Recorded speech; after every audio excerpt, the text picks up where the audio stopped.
महोदय, supplementary demands for grants के जरिए मैं फाइनेंस मिनिस्टर से यह अनुरोध करना चाहूंगा कि आप जितना पैसा चाहे आप ले लीजिएगा, लेकिन इस देश के मेडिकल इंफ्रास्ट्रक्चर को चकाचौंध कर दीजिएगा, क्योंकि कहीं ना कहीं आप भी ये मानते हैं और हमें तो पूरा यकीन है कि कोरोना के दौर के अंदर, कोविड के इस दौर के अंदर हर इंसान जो मरा है वो सिर्फ कोविड से मरा है या कोरोना से मरा है ऐसा नहीं है, बल्कि हमारी कमियों की वजह से भी मरा है।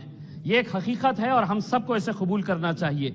हमने बहुत सारी स्कीम से शुरू की। 2018 के अंदर जब आयुष्मान भारत निर्माण स्कीम की घोषणा की गई तो हमें ऐसा लगा कि अब इस देश के अंदर कोई भी इलाज से महरूम नहीं रहेगा। लेकिन कोरोना 1 और कोरोना 2 के दौरान कितने लोगों को इन स्कीम्स का फायदा मिला। एक उदाहरण के तौर के ऊपर अगर कोरोना 2 के अंदर अगर हम कुछ राज्यों के आंकड़े आपको बताएं तो आप भी चौंक जाएंगे। मध्य प्रदेश के अंदर इस स्कीम के जरिए महज 8.15% लोगों को इस स्कीम का फायदा मिला। उत्तर प्रदेश जो आपका बहुत लाड़ का राज्य है, वहां पर एक आरटीआई के जरिए में पता चला है कि इस स्कीम का फायदा महज 875 लोगों को दिया गया है, जो सबसे पॉपुलेटेड राज्य है। हम झूठ कह रहे हैं कि सब कुछ अच्छा हुआ है, हकीकत में जमीनी स्तर के ऊपर बहुत कुछ करने की जरूरत है। अध्यक्ष महोदय, आज जो minister of state for finance doctor Bhagwat Karad साहब मेरे सामने बैठे हुए हैं, वो मेरे ही चुनावी क्षेत्र से आते हैं और वो एक खुद डॉक्टर हैं और उन्हें मालूम है कि मेरे चुनावी क्षेत्र के अंदर, उनके चुनावी क्षेत्र के अंदर मेडिकल की क्या अवस्था है। क्या डॉक्टर साहब ये हकीकत नहीं है, क्या ये सच्चाई नहीं है कि मराठवाड़ा का सबसे बड़ा घाटी हॉस्पिटल औरंगाबाद के अंदर है और आज भी इस हॉस्पिटल के अंदर गर्भवती महिलाओं को बेड्स नहीं होने की वजह से, डॉक्टर्स नहीं होने की वजह से उन्हें फर्श के ऊपर लिटाया जाता है। यह हकीकत है जिसको आप इनकार नहीं कर सकते हैं। आप भी कई मर्तबा इस अस्पताल के अंदर गए हैं। अध्यक्ष महोदय, हमारे अस्पतालों की, हमारे मेडिकल इंफ्रास्ट्रक्चर की हालत इस कदर चरमराई हुई थी कि मुझे एज अ सांसद होने के नाते बॉम्बे हाईकोर्ट जाना पड़ा, क्योंकि सरकारों के ऊपर इसका कोई असर नहीं हो रहा था। मैंने पीआईएल फाइल किया और पीआईएल फाइल करने के बाद जब अदालत को मैंने हकीकत से आगाह कराया तो अदालत ने सरकार को फटकार लगाई और सरकार को फटकार लगाने के बाद आज कई 100 पोस्ट आज महाराष्ट्र के अंदर क्रिएट किए जा रहे हैं, तो महज इसलिए कि इसके अंदर सरकार का कोई हाथ नहीं है, बल्कि अदालत ने इसे गंभीरता से लिया था। क्या वजह है कि अदालत के दखलंदाजी के बाद ही ये मेडिकल इंफ्रास्ट्रक्चर को इंप्रूव किया गया है? क्या वजह है कि हम बहुत सारे लोगों के मरने के बाद ही हम जागते हैं?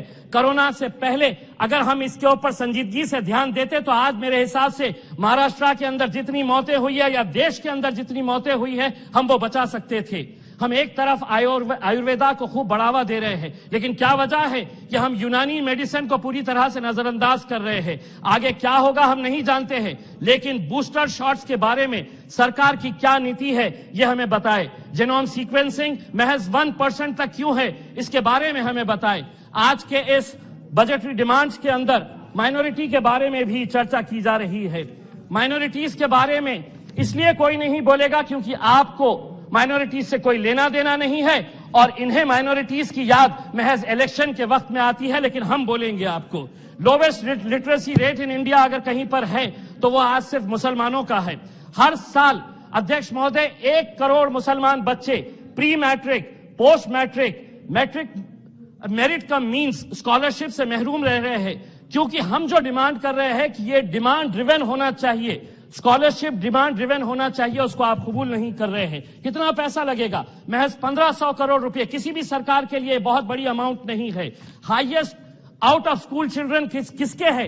तो वो मुसलमान बच्चों के। कितना परसेंटेज है? 4.43%।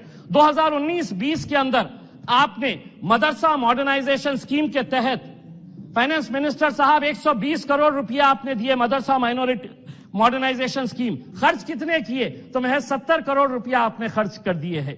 आज भी इस देश के अंदर मदरसा मॉडर्नाइजेशन स्कीम के टीचर्स जो मैथ्स पढ़ा रहे हैं, अध्यक्ष महोदय 1 मिनट 2 मिनट, जो मॉडर्नाइजेशन के नाम के ऊपर जो टीचर्स पढ़ा रहे हैं उन्हें ऑनरेरियम नहीं दिया जा रहा है। और उत्तर प्रदेश के अंदर पिछले 4 सालों से 1 रुपया भी इस स्कीम के तहत दिया नहीं गया है।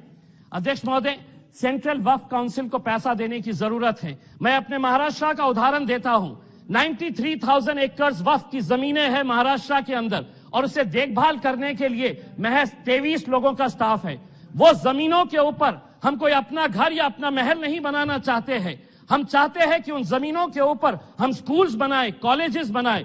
फाइनेंस मिनिस्टर साहब, हमने इसी सदन के अंदर खड़े रहकर यह मांग की थी कि मुसलमानों के हज की एक मिनट मुसलमानों के हज की सब्सिडी कैंसिल कर दे। आपने हर साल 650 करोड़ रुपए कैंसिल कर दिए हैं, लेकिन वो पैसा हम चाह रहे थे कि वो मुसलमान बच्चों के ऊपर, स्कूल के ऊपर खर्च किए जाए।